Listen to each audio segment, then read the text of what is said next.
Hello my dear students, कैसे हैं आप लोग। आशा करते हैं अच्छे होंगे, स्वस्थ होंगे। आज हम लोग पढ़ेंगे क्लास 12th हिस्ट्री का जो लेसन 7 है, एक साम्राज्य की राजधानी विजयनगर।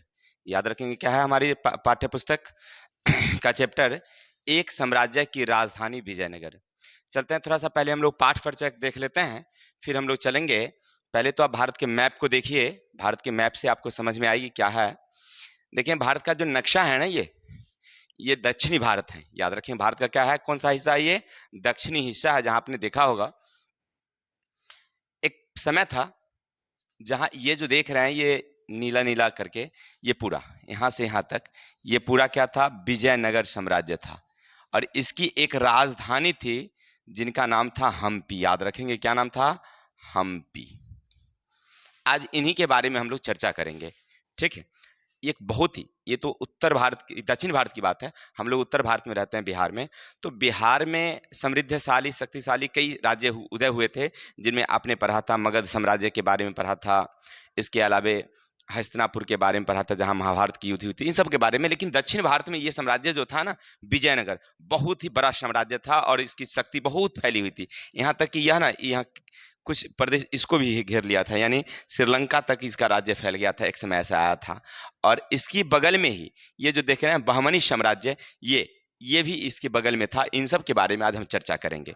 कहानी होती क्या है समझिएगा, कि जब दिल्ली पर शासन किसका था, दिल्ली पर किसका शासन था, मोहम्मद तुगलक का। मोहम्मद बिन तुगलक के बारे में आपने सुना होगा। मोहम्मद बिन तुगलक का जब शासन था भारत पर, दिल्ली में, तो दिल्ली में शासन करता करते हुए वह कहां तक पहुंच गया था, दक्षिण भारत के यहां तक पहुंच गया था, ठीक है।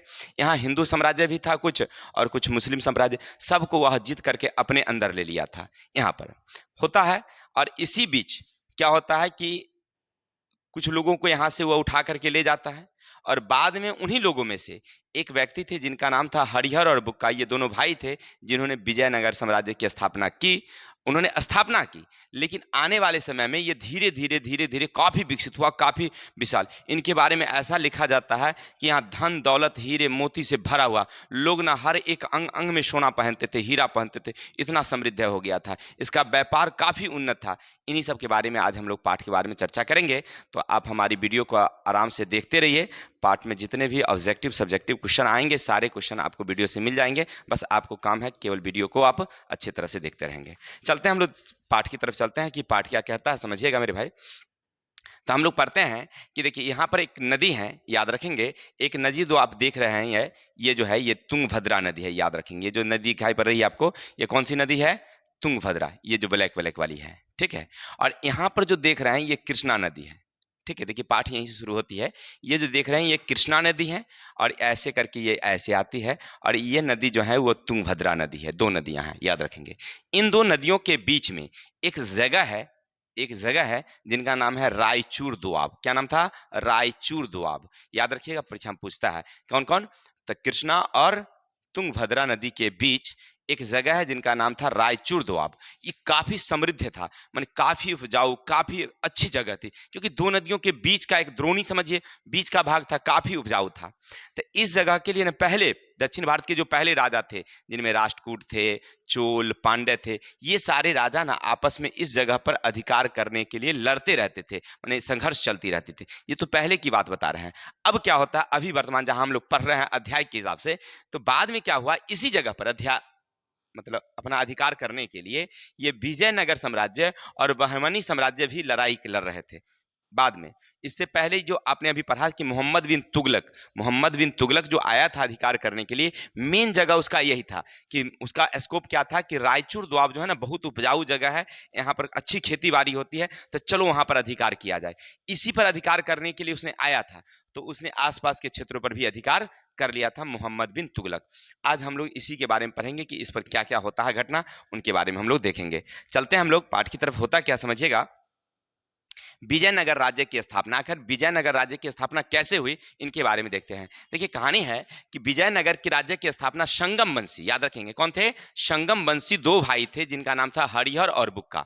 संगम वंशी यानी किस वंश के थे, संगम वंश के थे, जिनका नाम था हरिहर और बुक्का। ये दो भाई थे जिन्होंने किया था। होता है कि दोनों भाई वारंगल राजा रुद्रदेव के यहाँ नौकरी करते थे। माने ये दोनों भाई कहाँ रहते थे? एक वारंगल राजा, मतलब राज्य था वारंगल, उनके राजा थे रुद्रदेव। रुद्रदेव के यहाँ ये क्या करते थे? नौकरी करते थे। इसी समय मोहम्मद बिन तुगलक का आक्रमण होता है उनके राज्य पर, और ये दोनों भाई को पकड़ करके, बंदी बना करके, और इसको उठा करके कहाँ ले जाता है? दिल्ली ले जाता है।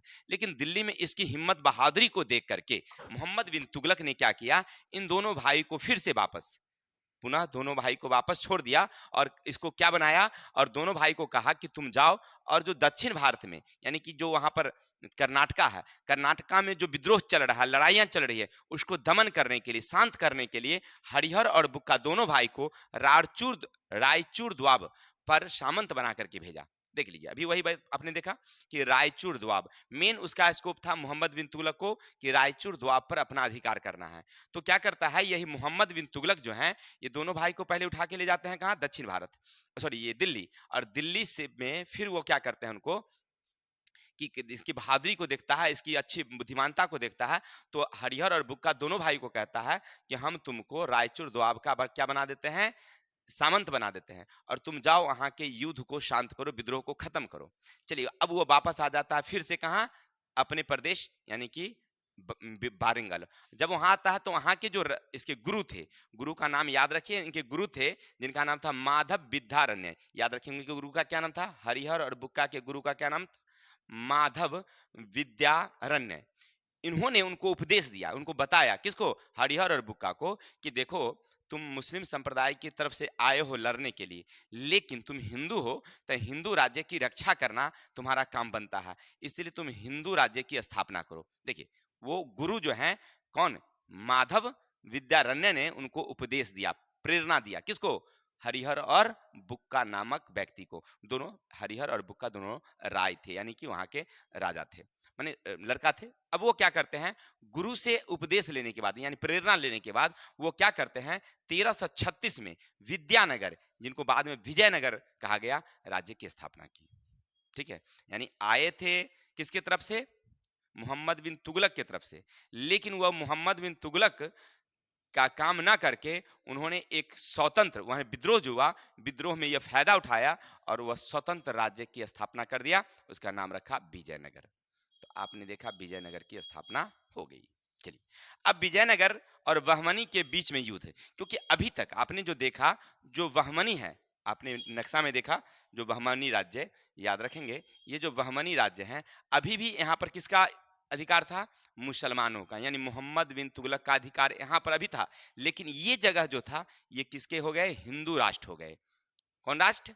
हिंदू राष्ट्र।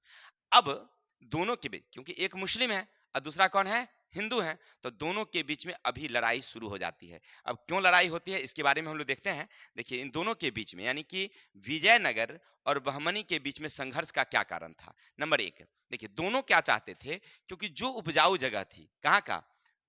कृष्णा नदी और तुंगभद्रा नदी के बीच में जो जगह थी, जिसका नाम था रायचूर द्वाब, जो काफी उपजाऊ जगह थी, इन जगहों पर दोनों अधिकार करना चाहते थे। क्लियर? बहमनी और विजयनगर दोनों क्या चाहते थे? इन जगहों पर, किन पर? रायचूर द्वाब, जो उपजाऊ भूमि थी, इस पर अधिकार करना चाहते थे। अब एक ही जगह पर दोनों अधिकार करने के लिए जब चलेंगे, तो लड़ाइयां तो स्वाभाविक सी होगी, नहीं तो कुछ ना कुछ परेशानी होगी। यानी दोनों अधिकार कर रहे थे एक ही जगह पर, इसलिए दोनों के बीच में, किसके? विजयनगर और बहमनी। एक नंबर। दूसरा कारण यह था कि विजयनगर हिंदू साम्राज्य था, माने हिंदू राष्ट्र बन गया था, हिंदू थे, और बहमनी अभी भी मोहम्मद बिन तुगलक के अधिकार में था, अर्थात वो मुस्लिम संप्रदाय था। तो दोनों के बीच में भी इस कारण से भी लड़ाइयां हो रही थी। चलिए, तीसरा कारण क्या है, सो समझिएगा थोड़ा सा। इसका तीसरा कारण, फिर से मानचित्र पर चलते हैं। ये देख रहे हैं, ये जो देख रहे हैं, ये जो भाग है, ये हमारा क्या है? समुद्री भाग है। और समुद्री भाग होने के कारण यहाँ पर बहुत सारे बंदरगाह थे, जो अच्छे बंदरगाह थे। ठीक है, और बंदरगाह होने के कारण, ये बंदरगाह होने के कारण इस पर ना बहुत सारे विदेशी व्यापार के लिए यातायात का एक सुविधा था। यानी कि जो भी होता था, जैसे मलाया है, सिंगापुर है, कहीं से विदेश से जो भी यात्री आते थे, जैसे आपने पुर्तगाल वाली को देखे थे आते हुए, पुर्तगाल वाला जो वास्को डिगामा सबसे पहले कहाँ पहुंचा था? यहीं कर्नाटक के कालीकट बंदरगाह पर सबसे पहले पहुंचा था। ठीक है, तो इस जगह पर व्यापार के लिए अच्छी जगह थी। अब हर कोई चाहता था कि हमको इस पर अधिकार होना चाहिए। तो सीधी सीधी बात थी कि वह दो कारण था। एक तो प्रचुर दोआब जगह थी। रायपुर दोआब जगह पर उपजाऊ भूमि होने के कारण चाहता था कि इस पर हमारा अधिकार होगा तो हमारी राज्य की उन्नति होगी। और दूसरा वो बंदरगाह था, जो बंदरगाह विदेश व्यापार के लिए अच्छा था। तो इन दोनों जगहों पर अधिकार के लिए दोनों आपस में लड़ते रहते थे। कौन कौन? तो विजयनगर और बहमनी साम्राज्य, याद रखेंगे। दोनों साम्राज्य हैं, माने बहुत बड़ा राज्य। विजयनगर कह रहे हैं तो विजयनगर एक बहुत बड़ा साम्राज्य था, किंगडम, याद रखेंगे। चलते हैं आगे। तो आपने अभी तक समझा कि विजयनगर राज्य की स्थापना किसने किया? तो हरिहर और बुक्का राय ने 1336 में, किसकी प्रेरणा से? अपने गुरु विद्यारण्य के प्रेरणा पा करके उन्होंने कर दिया। ठीक है, चलिए इस कर दिया। इसके बाद राज्य का काफी विस्तार हुआ, काफी लंबा समय तक चला है, तो वो तो हम लोग बाद में देखेंगे, लेकिन फिलहाल समझिए। अब देखिए, क्योंकि राज्य पर हमेशा क्या हो रहा था, दोनों तरफ से संघर्ष हो रही थी, लड़ाइयां हो रही थी, तो राज्य की सुरक्षा तो राजा का कर्तव्य बनता है ना, कि राजा कैसे उस राज्य का सुरक्षा करे। तो राज्य की सुरक्षा के लिए क्या किया गया है, सो समझिएगा। उसकी किलाबंदी की गई है। किला आप समझ रहे हो, पढ़े होंगे पिछले, हम लोग पढ़े थे हिंदी में, याद है ना आपको? क्या नाम था? आंखों देखा गदर, किनका नाम था? आंखों देखा गदर, गोड से जो लिखे थे, नहीं, उन्होंने आंखों देखा गदर में झांसी की किला के बारे में आपने देखा। किला क्या होती है कि जहां तक राजा का जगह होता है, यानी राजा की जो राजधानियां होती है, उन चारों तरफ से ऊंची ऊंची दीवारें, मजबूत दीवारें घेर दिया जाता है, ताकि कोई बाहरी आक्रमण न कर सके। अगर आक्रमण करेंगे भी, राज्य के अंदर आने जाने के लिए मात्र कुछ ही जगह होती थी, यानी जिसको गेट कहते थे, उन पर भी राजा की तरफ से पहरेदार हुआ करते थे, कि कोई बिना आदेश का न तो बाहर निकल सकता था राजधानी से और न ही अंदर आ सकता था। ठीक उसी तरह से जो विजयनगर साम्राज्य थी, वहां पर भी किलाबंदी की गई थी। किलाबंदी की गई थी राज्य के चारों तरफ से, लेकिन इसकी किलाबंदी कुछ अलग ही थी। अन्य राज्यों की अपेक्षा इसकी किलाबंदी क्या थी? बहुत ही अलग थी। पहली बात तो देखिए, पारस के जो राजदूत थे, जिनका नाम था अब्दुल रज्जाक, याद रखेंगे। अब्दुल रज्जाक के अनुसार विजयनगर के किलों को 7 पंक्तियों में बांटा गया था। माने उनमें कितनी पंक्तियां थी? 7। किला में 7 पंक्तियां बनाई गई थी, यानी काफी मजबूत और ऊंची किलाबंदी थी, नंबर 1। दूसरा, इनमें शहर, खेत और जंगल आते थे। यानी कहने का अर्थ है कि अन्य राज्यों में केवल जो किलाएं बंदी होती थी, तो केवल राजधानियों को बंदी किया जाता, मतलब घेरा जाता था। जहां राजा का भवन होता था या राजधानी होती थी, उस शहर को घेरा जाता था। लेकिन विजयनगर का जो किलाबंदी था, उनमें उनके जमीन जितनी भी थी, खेत, जंगल, सबको घेर लिया गया था। यानी चारों तरफ से ऊंची ऊंची दीवार घेर दिया गया था, ताकि कोई भी बाहर से कोई आक्रमण आने का कोई संभावना ही ना रहे। माने बिल्कुल सुरक्षा कर दिया गया था, ताकि किसी को कोई तरह का।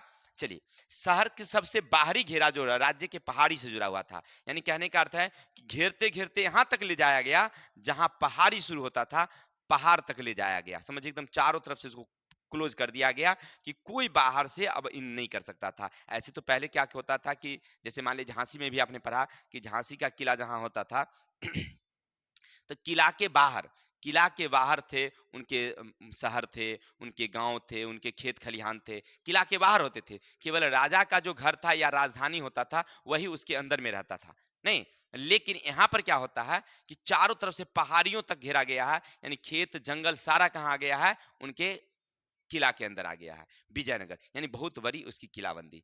इससे लाभ क्या हुआ, सो देखिए। माने आखिर राजा ऐसा क्यों घेरे, इतना बड़ा खर्च करने की क्या जरूरत थी? तो इसके पीछे क्या कारण समझिएगा, कि उनमें क्या होता था कि आक्रमणकारी कभी कभी क्या होता है, बाहर जब खेती बाड़ी रहती थी, तो आक्रमणकारी जब आक्रमण करते थे, तो राज्य के अंदर के लोग तो राज्य के अंदर में रह जाते थे, केंद्र में।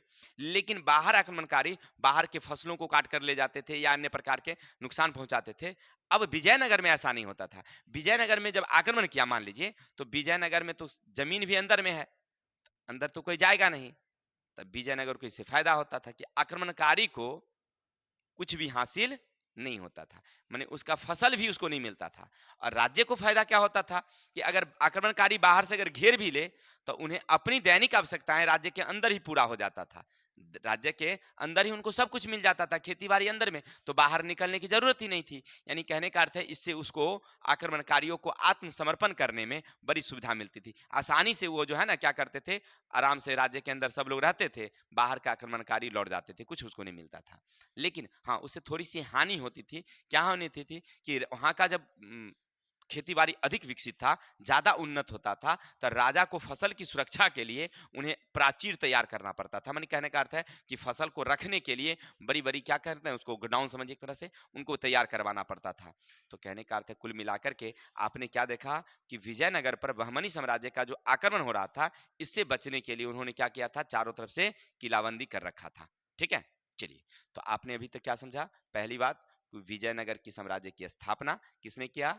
1336 हरिहर और बुक्कारायन 2 भाई थे, उन्होंने ही किया था। ठीक है? इसके बाद आपने समझा कि बहमनी साम्राज्य जो मुस्लिम संप्रदाय थे, वह रायचूर दोआब नामक एक जगह थी, उस पर अधिकार करने के लिए दोनों के बीच विजयनगर और दोनों के बीच में संघर्ष चलती रहती थी और ये हमेशा कहाँ होती थी? तो वही रायचूर दोआब नामक जगह पर ही होती थी, वहाँ युद्ध हमेशा उसी जगह पर होती थी। और तीसरा आपने क्या समझा? विजयनगर की किलाबंदी के बारे में कि किला चारों तरफ से अच्छी तरह से घेरा गया था ताकि बाहर आक्रमणकारियों का कोई आगमन न हो। चलते हैं आगे, विजयनगर के बारे में हम लोग देखते हैं, फिर आगे बहुत सारी बातें हैं। अध्याय हमारा थोड़ा सा लंबा है, हम लोग देखते चलते हैं बारी बारी से। विजयनगर में जल आपूर्ति, देखिए विजयनगर जो राज्य था ना, वो शुष्क प्रदेश था। शुष्क का मतलब होता है कि वहां पर वर्षा बहुत कम होती थी, माने बारिश का जगह नहीं था। इतना ही नहीं, वो पहाड़ी क्षेत्र था समझिए एक तरह से, तो जिसके कारण वहां पर जल आपूर्ति की बड़ी समस्या होती थी। तो वहां पर जल आपूर्ति आखिर कैसे लोग पानी पीते थे, कैसे खेती बाड़ी होती थी? तो इसका जगह है, ऐसे तो दो नदियां थी, कृष्णा और तुंगभद्रा नदी, लेकिन खास करके विजयनगर में, खास करके विजयनगर में एक नदी थी जिसका नाम था तुंगभद्रा नदी। याद रखेंगे, विजयनगर में कौन थी? तुंगभद्रा नदी थी। तुंगभद्रा नदी, इन्हीं से उनमें जल की आपूर्ति होती थी। वहां पर एक पहाड़ियां थी, वो पहाड़ियां से कई जल धाराएं इस नदी में गिरती थी। तो वहां के जो राजा थे, कहाँ के? जो विजयनगर के राज्य के जो राजा हुए बाद में, वो सब क्या किए, उन जल धाराओं को मिला करके और एक हौज बनाया, यानी जलाशय। क्या बनवाया? जलाशय। और उस जलाशय में जल को इकट्ठा करें। ये तो नदियां थी, नदियां का तो जल बहती हुई समुद्र में गिरती थी, लेकिन पानी इकट्ठा रहेगा तब तो लोग पिएंगे ना। तो उसके लिए जलाशय का व्यवस्था करवाया। कहाँ? राजा ने वहां पर। 15वीं शताब्दी में सबसे बड़ी जलाशय था जिसका नाम रखेंगे, याद रखना है, कमलपुरम। कौन था? कमलपुरम एक जलाशय था, याद रखिएगा, परीक्षा में पूछता है कि 15वीं शताब्दी का सबसे बड़ा जलाशय और बनवाया गया था जो जल आपूर्ति करता था, किसका? कमलपुरम। कमलपुरम नामक एक जलाशय, क्योंकि दक्षिण भारत का नाम है इसलिए उसी तरह से रखा गया है। ठीक है?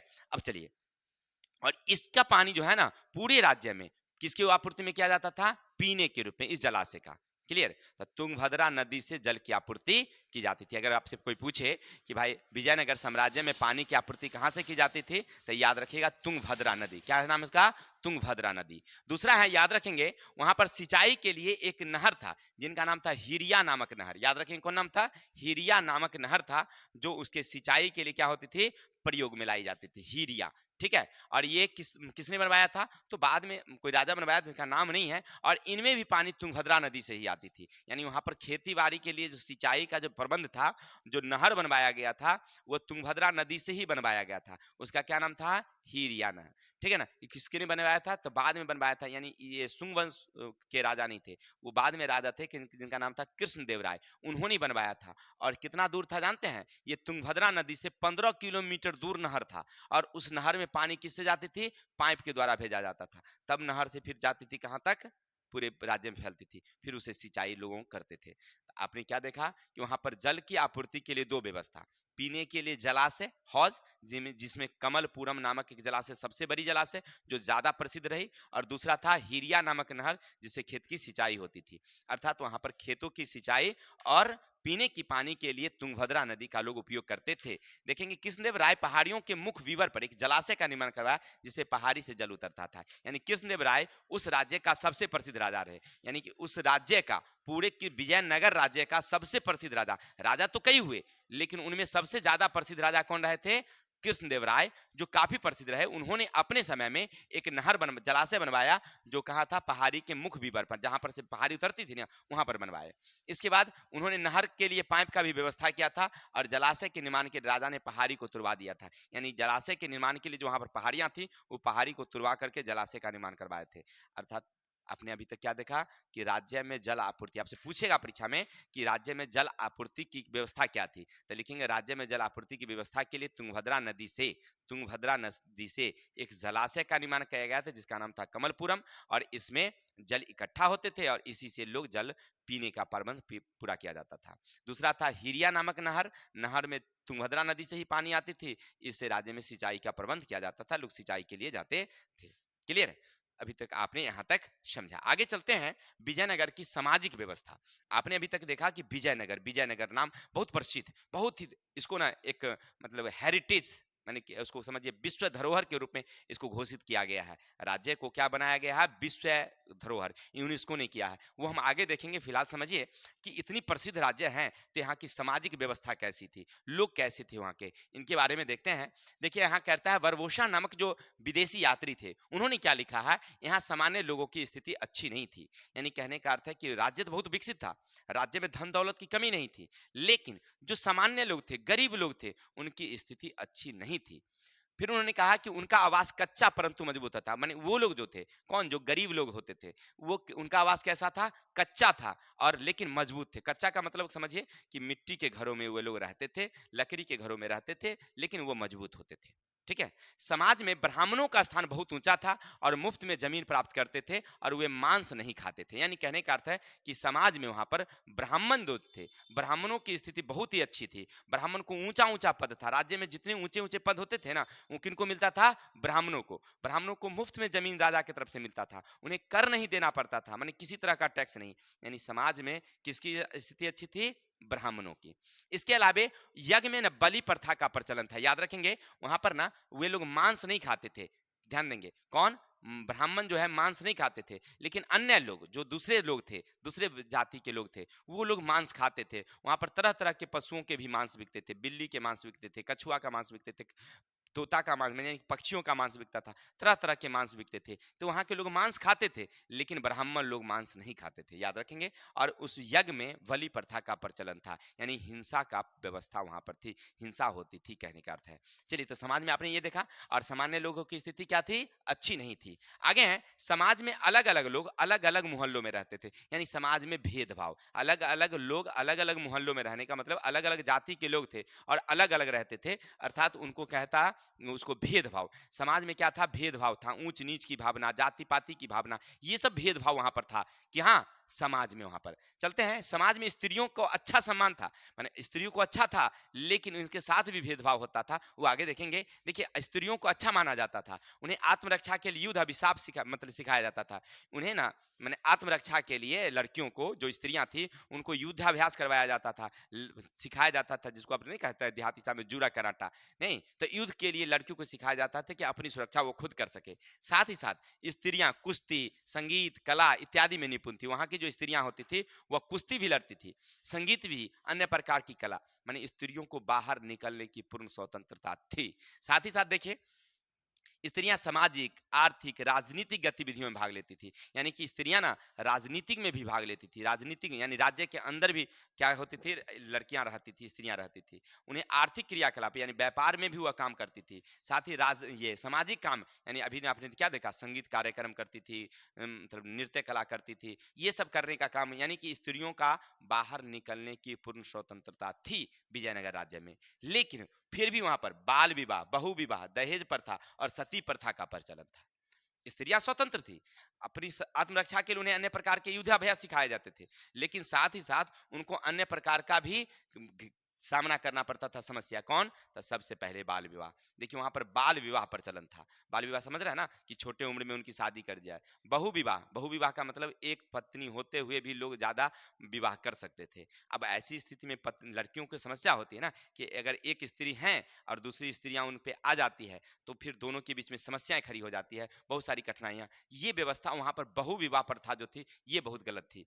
इसके बाद दहेज प्रथा वहां पर चलन था, यानी कहने का अर्थ है कि स्त्रियों की स्थिति अच्छी थी फिर भी दहेज प्रथा, और साथ ही साथ कौन थी? सती प्रथा वहां पर प्रचलन था। यानी समाज में स्त्रियों की स्थिति समझिए तो पूर्णतः अच्छी नहीं थी। सामाजिक व्यवस्था समझ रहे थे। आगे चलेंगे, गरीबों की स्थिति अच्छी नहीं थी, उन्हें दास की तरह रहना पड़ता था। जो बिल्कुल गरीब आदमी थे उनको ना दास की तरह रहना पड़ता था, उनको बाहर रहना पड़ता था, जहाँ मोहल्ला शहर होता था ना, उनसे उनको बाहर रहना पड़ता था, उनका घर मकान जो होता था वो अलग होता था। ये उनकी स्थिति थी। ठीक है, किनकी? जो गरीब लोग होते थे उनको शहर में आने के लिए ना मतलब सोचना पड़ता था। साथ ही साथ अमीरों का स्थिति अच्छा था। याद रखेंगे, अमीर की स्थिति अच्छी थी, अभी भी अमीरों की स्थिति अच्छी होती है, पहले भी थी। तो अमीर जो थे ना, अच्छे भोजन, अच्छा कपड़ा, ये सब उनको मिलता था, गरीब को ये सब व्यवस्था नहीं होता था। विजयनगर में ये सामाजिक स्थिति, यानी समाज में सबसे ऊंचा स्थान किसका? ब्राह्मणों का। और गरीब का स्थिति बहुत ही दयनीय, खराब, उनको दास की तरह समझा जाता था।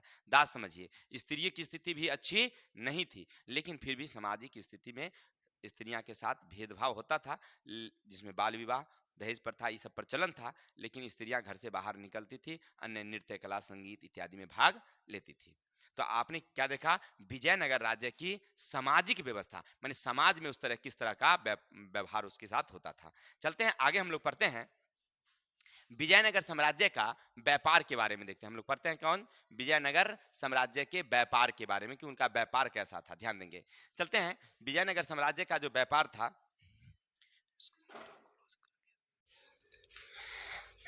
चलते हैं हम लोग पढ़ते हैं विजयनगर साम्राज्य के बारे में। विजयनगर के लोगों में आय का मुख्य स्रोत था। विजयनगर लोगों के आय का मुख्य स्रोत क्या था? तो याद रखेंगे, व्यापार। विजयनगर के लोग किसका स्रोत उपयोग करते थे ज्यादा करके? व्यापार। वहां पर मतलब कृषि थी अच्छी, लेकिन फिर भी वो अधिक अधिक लाभ किससे कमाते थे? तो व्यापार से। माने मुख्य स्रोत, आय का, आमदनी का जो मेन स्रोत था वो मसाले, रत्न, वस्त्र इत्यादि का व्यापार करते थे। माने वहां के लोग किसका व्यापार करते थे? मसाला का, वस्त्र का और रत्न का व्यापार करते थे। अभी भी आप दक्षिण भारत के जो केरला है उसे क्या कहा जाता है? मसालों का प्रदेश। अगर आपसे पूछे कि मसालों का प्रदेश किसे कहा जाता है, तो याद रखेंगे केरल। केरल को क्या कहा जाता है? मसालों का प्रदेश। और ये केरल कर्नाटक पूरा में फैला हुआ था, इसीलिए वहां पर मसाला की अच्छी खेती होती थी। रत्न वहां बहुत ज्यादा था। वहां पर अभी भी कर्नाटक में सोना की खान है। हमारे भारत में सोना कहाँ मिलता है? पूरे भारत में, तक कर्नाटक में। तो वहां पर समझिए अभी भी रत्न है नहीं। और वस्त्र, वहां पर रेशम स्तंभ का वस्त्र तैयार किया जाता था, अन्य कपड़े तैयार किए जाते थे। यानी कुल मिलाकर के समझिए कि ये मसाले, रत्न, वस्त्र इत्यादि को व्यापार करते थे। और किसको भेजते थे? अरब वालों को। अरब वालों के साथ ये व्यापार करते थे। अब ये व्यापार में देते थे ये सब सामान कौन?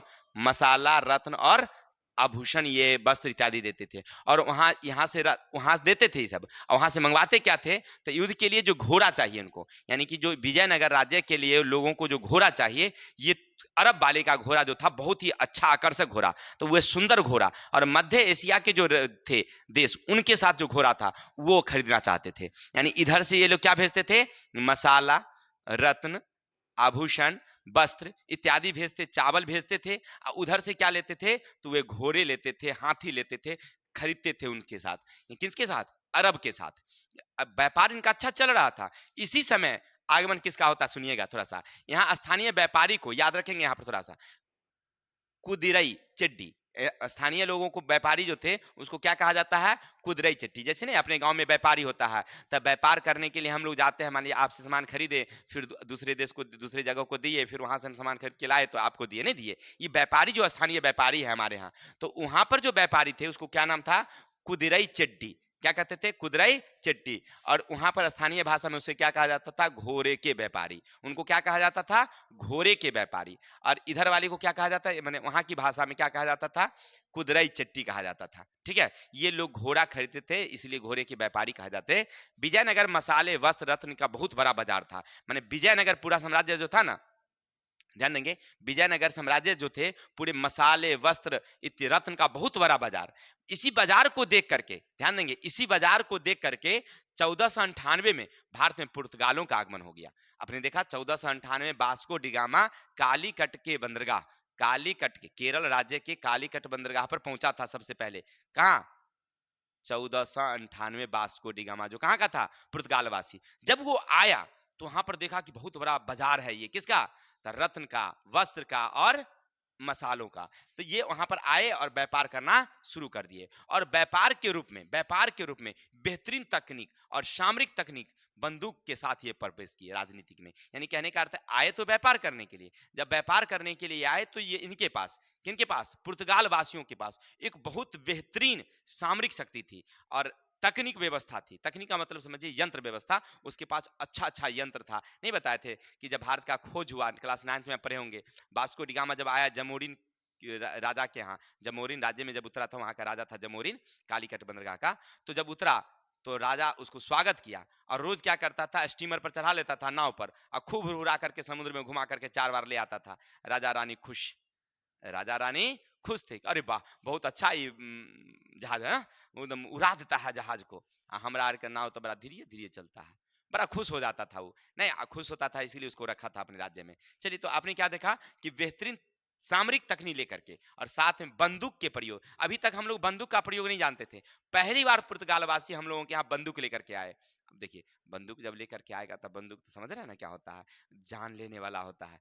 क्या, आत्मरक्षा के लिए भी होती है, लेकिन जान लेने वाला होता है वो। इसीलिए वहां के लोग डर गए, और धीरे धीरे धीरे धीरे पूरे भारत पर यूरोपीय व्यापारियों का क्या हो गया, प्रादुर्भाव हो गया। लेकिन अभी तक विजयनगर साम्राज्य में किसका था, किसका प्रभाव था, अरबों का। अरब के साथ हम लोग व्यापार करते थे, क्या करते थे हम लोग, अरबों के साथ व्यापार करते थे, याद रखेंगे। हम लोग इधर से उसको भेजते थे, अरब वाले को क्या भेजते थे, मसाला, रत्न और वस्त्र, और उससे लेते थे क्या हम लोग, तो घोड़े, हाथी इत्यादि लेते थे अरब वालों से। लेकिन क्या होता है, इसी बीच पुर्तगाल का आगमन हो जाता, हम लोग बड़ा खुश थे, अच्छा था, विजयनगर के लोग बड़ी प्रसन्न थे। लेकिन इसी बीच में किसका आगमन हुआ, पुर्तगाल वासियों का। चलते हैं आगे, विजयनगर की आर्थिक दशा देखते हैं। व्यापार जब हुआ, कृषि जब हो रही है, तो उनकी आर्थिक स्थिति कैसी थी, यानी वहां के लोग कैसे थे, कैसा आमदनी था लोगों को, क्या खुशहाली थी, देखेंगे। विजयनगर की आर्थिक स्थिति अन्य राज्यों से उन्नत थी, यानी कि आसपास में जो राज्य थे, जैसे बहमनी राज्य थे और अन्य राज्य थे, तो उन राज्यों में विजयनगर राज्य की स्थिति बहुत अच्छी थी, माने बहुत संपन्न, बहुत खुशहाल लोग, वहां के लोग खूब एकदम प्रसन्न थे, क्योंकि अच्छी खेती बाड़ी, जो रायचूर द्वाब था उस पर भी उसका अधिकार था, किसका, विजयनगर साम्राज्य का। क्योंकि बहमनी के साथ युद्ध हुआ था, लेकिन युद्ध में जीतता कौन था, तब विजयनगर। विजयनगर के एक शासक आए, फिर उसको हरा करके, जैसे सुंग वंश के आए, तब तुलु वंश के आए, फिर अन्य वंश के आए, है ना, रुद्र वंश के आए, तो सबको, सब राजा आए ना बारी बारी से। बहमनी साम्राज्य के जो राजा आते गए उसको हराते गया, लेकिन रायचूर द्वाब पर किसका अधिकार रहा, विजयनगर का रहा। तो समझिए, खेती बाड़ी अच्छी हो रही थी, कृषि अच्छी। इतना ही नहीं, जब कृष्णदेव राय बहुत अच्छा राजा था, तो जानते हैं यहाँ तक उड़ीसा तक, वो तो दक्षिण भारत की बात कर रहे हैं, उड़ीसा तक उसको, वहां के उड़ीसा के राजा थे गणपति राज, गणपति को भी हरा करके उसने अधिकार कर लिया था। अब समझिए, कोई राजा अगर अच्छा होता है ना, तो उस राज्य का उन्नति बहुत ज्यादा होता है। जब आपने पढ़ा होगा पहले, जो हम लोग पढ़े थे यहाँ के मगध साम्राज्य के बारे में, मगध साम्राज्य के राजा कौन थे, जब उनका क्या नाम था, अशोक। अशोक जब काफी वहां के अच्छे राजा थे, तो राज्य की काफी उन्नति हुई थी, खूब विकास किया था, देश काफी खुशहाल था। ठीक उसी तरह से जब वहां पर विजयनगर का जो राजा हुए, उसके बाद जितने राजा होते गए सब शक्तिशाली हुए, और सब राजा जो है ना क्या किया, रायचूर द्वाब जो अच्छी उपजाऊ जगह थी उस पर अपना अधिकार बनाए रखा। अच्छी खेती बाड़ी होने के कारण उसकी आर्थिक स्थिति बगल के जितने राज्य थे सबसे अच्छा रहा। चलेंगे, यहाँ व्यापार और कृषि दोनों उन्नत थी, यानी व्यापार भी उन्नत था और साथ साथ कृषि भी अच्छी थी। माने उन्नति के पीछे क्या कारण था, कृषि और व्यापार दोनों अच्छा था, जिसके कारण काफी उन्नत हुआ। आंतरिक और बाह्य दोनों व्यापार होते थे, यानी देश राज्य के अंदर में भी लोग व्यापार करते थे, क्योंकि विजयनगर एक बहुत बड़ा साम्राज्य था, तो एक ही जगह थोड़ी लोग रहता था, कई शहर थे, कई उपनगर थे, कई महानगर थे, तो इन सारे नगरों के बीच में आपस में तो व्यापार चल ही रहा था। एक राज्य के लोग दूसरे राज्य, माने एक नगर के लोग दूसरे नगर व्यापार करने के लिए, दूसरे नगर के व्यापारी तीसरे नगर जाते थे, ऐसे व्यापार तो चल ही रहा था। साथ ही साथ वे लोग समुद्री मार्गों से विदेश से भी व्यापार करते थे, यानी अरबी देश या अन्य प्रकार के जो देश थे, इन सारे देशों से वे व्यापार करते थे। तो बता रहे थे कि यहाँ पर आंतरिक का मतलब राज्य के अंदर और बाहर दोनों जगह से व्यापार होते थे, और ये समुद्र से, ध्यान देंगे, ये समुद्र से व्यापार करते। समुद्र से व्यापार का मतलब समुद्र से थोड़ी है, यानी समुद्र मार्ग से जाते थे व्यापार करने के लिए। चलेंगे, अंतरराष्ट्रीय व्यापार मुख्यतः चीन, बर्मा, अरब, पारस और पुर्तगाल देशों से करते थे। यानी कृष्णदेव राय, सॉरी, विजयनगर का जो व्यापार था, किन किन देशों से चलता था, याद रखिए। पूछा जाए आपसे कि विजयनगर साम्राज्य का व्यापार किन किन राज्यों से चलता था, तो याद रखेंगे चीन, बर्मा, अरब, पारस, पुर्तगाल, इन सारे देशों के साथ, यानी कि समझिए कि बहुत सारे देशों के साथ व्यापार चलता था। और ये बहुत उपजाऊ जमीन थी, इसके पास बहुत अच्छा रत्न था। तो ये लोग ना यहाँ से रत्न अपनी उपजाऊ जमीन की जो कच्चा माल होता था, ये किसको देते थे, उन देशों को, और फिर वहां से अपना उपयोगी सामान लेते थे। तो अच्छा व्यापार, अच्छी मुनाफा। देखिए देते क्या थे, बेचते क्या थे, तो ये कपड़ा, चावल, लोहा, सोरा, मसाला, ये निर्यात करते। निर्यात का मतलब बेचना। ये अन्य देशों को, जैसे चीन, जिनमें कौन है, चीन है, बर्मा है, अरब है, पारस है, पुर्तगाल है, इन सारे देशों को ये देते क्या थे, तो कपड़ा, चावल, लोहा, सोरा, मसाला, ये सब ये निर्यात करते थे, देते थे। और उनसे लेते क्या थे, देखिए विदेशों से खरीदते थे उन्नत नस्ल के घोड़े, माने क्योंकि युद्ध के लिए, क्योंकि वो जानते थे कि हमारे बगल में एक साम्राज्य है, क्या नाम है उनका, बहमनी साम्राज्य। वो जानते थे कि हमारे बगल में कौन साम्राज्य है, बहमनी साम्राज्य। वो मुस्लिम शासक है ना, और वो हम पर हमेशा हमला करते रहता है। किसके लिए, रायचूर दुआब के लिए। रायचूर दुआब जो एक उपजाऊ जगह है, उसके लिए नहीं, हमला करते रहता है। साथ ही साथ वो बंदरगाह जो था, जो पश्चिमी तट पर जो बंदरगाह स्थित थी, उस बंदरगाह पर ना जो मतलब क्या थे उसको, व्यापारी मार्ग थे, उस पर अधिकार करने के लिए हमेशा कौन, बहमनी वाला अधिकार करते रहता है। तो इसके लिए हमको चाहिए ना भाई सेना मजबूत, हमारी घोड़ा, हमारी सब कुछ मजबूत मजबूत चाहिए। इसीलिए उन्नत नस्ल के घोड़ा, हाथी, तांबा, मूंगा, पारा, रेशम, ये आयात करते थे, ये खरीदते थे। एक बेचते थे और दूसरा चीज खरीदते थे। तो घोड़ा, हाथी, याद रखेंगे। जो अभी आपने पढ़ा, विजयनगर साम्राज्य के जो सबसे शक्तिशाली राजा थे, जिनका नाम था कृष्णदेव राय, उनके राज्य में हाथी घोड़े, उसको रख लीजिए, बंद कर दीजिए, ठीक है, स्विच ऑफ कर दीजिए। तो विजयनगर के जो थे, ध्यान देंगे, विजयनगर साम्राज्य के जो राजा थे, कौन, कृष्णदेव राय।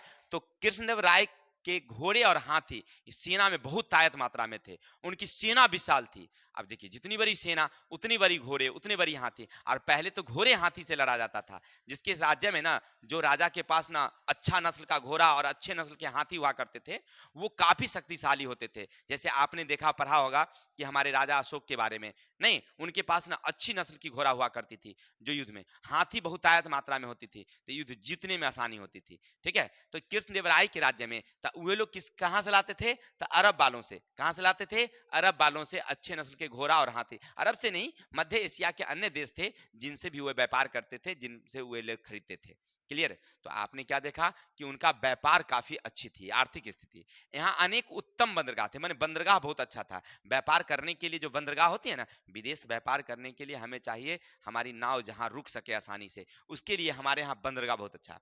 पुर्तगाली यात्री पैस के अनुसार, देखिए पुर्तगाली यात्री, पुर्तगाली एक व्यक्ति थे, जब आए थे हमारे यहाँ, यानी कहाँ, विजयनगर, तो उन्होंने क्या लिखा है कि राजा के पास भावी, सॉरी यहाँ पर गलती लिखा गया, भावी कोष था। भावी का मतलब बहुत बड़ा कोष, माने राजा बहुत अमीर था, माने राजा के पास संपत्ति बहुत ज्यादा था। किसके पास, विजयनगर के राजाओं के पास बहुत बड़ा कोष। कोष का मतलब होता धन, बहुत बड़ा धन था उसके पास। इसके पास भारी मात्रा में घोड़े, हाथी और सैनिक थे। इनके पास ना भारी मात्रा में, बहुत संख्या में घोड़े, हाथी और क्या थे, सेना थे। यानी कहने का अर्थ है राज्य बहुत शक्तिशाली था। राजा के पास इतनी संख्या में क्या थे, घोड़े, हाथी थे। साथ ही देखिए, ये बहुमूल्य पत्थर, यानी कि कम से कम हीरा, समझिए बहुमूल्य पत्थर उसको क्या कहा है, वो हीरा।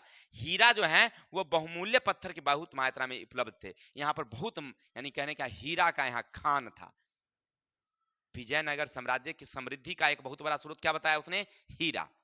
बहुत बड़ा हीरा था वहां पर, माने बहुत संख्या में हीरा की खाने थी। शहर में ईरानी यात्री आए हैं, तो ईरानी जब आए हैं तो उन्होंने क्या कहा, सो देखिए, यहाँ के लोग कान, कंठ, बाजू, कलाइयां, उंगलियां इत्यादि में आभूषण पहनते थे। यानी यहाँ के लोग, जो विजयनगर के लोग थे, उंगली में, कलाई में, बाजू में, कंठ में, यानी गर्दन में, समझ रहे हैं, पूरा आभूषण लोड करते थे। अभी भी दक्षिण भारत के लोग ना, पुरुष लोग भी आभूषण पहनते हैं। अभी भी दक्षिण भारत के लोग, पुरुष लोग भी क्या पहनते हैं, आभूषण। औरतों को तो छोड़ ही दीजिए। ठीक है, पुरुष लोग पहनते हैं, कान में देखिएगा दोनों में बलिया लटके ले रहता है दक्षिण भारत के लोग, ठीक है ना, और बहुत बहुत आभूषण पहनते हैं, आभूषण प्रिय थे। तो यानी कहने का अर्थ है कि इसकी समृद्धि बहुत अच्छी थी। आर्थिक स्थिति राज्य की क्या थी, विजयनगर साम्राज्य की काफी अच्छी थी। अच्छी होने के पीछे दो कारण, क्या कारण था, कृषि और व्यापार, दोनों उन्नत था, इसीलिए। कोई दिक्कत। तो आगे चलते हैं, हम लोग पढ़ रहे थे हम लोग विजयनगर साम्राज्य के आर्थिक स्थिति के बारे में। चलिए, तो आज के लिए इतना ही रहेगा। हम लोग देखेंगे नेक्स्ट वीडियो में, यानी कि कल हम लोग फिर अगला वीडियो देखते हैं। तब तक के लिए समझ रहे हैं ना? और बिजली नहीं है इसीलिए थोड़ा सा लाइट का दिक्कत है। कल मिलते हैं अगले वीडियो में।